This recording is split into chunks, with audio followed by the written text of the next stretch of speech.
नमस्कार. आज आपण संक्रांत स्पेशल खुसखुशीत अशी खव्याची पोळी बनवणार आहोत.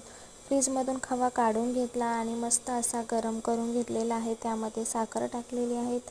त्याचबरोबर या ठिकाणी वेलची पावडर देखील आपण घालणार आहोत आणि व्यवस्थित असा खवा छान असा घट्ट होईपर्यंत आपण मीडियम फ्लेमवरती गॅसवरती छान असा शिजवून घ्यायचा आहे. तुम्ही बघू शकता की आपल्याला त्याला हात लावल्यावरती तो चिकटला नाही पाहिजे इथपर्यंत खवा छान गरम करून घ्यायचा आणि थंड होण्यासाठी ठेवायचा. त्याचबरोबर कणिक मळून घेतलेले आहेत.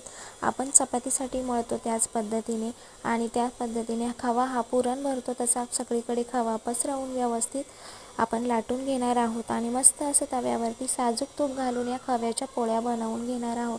तर तुम्हाला व्हिडिओ आवडला असल्यास लाईक, शेअर, सबस्क्राईब करायला विसरू नका आणि तुम्हाला ही खव्याची पोळी कशी वाटली तेही कमेंट करून सांगा. धन्यवाद.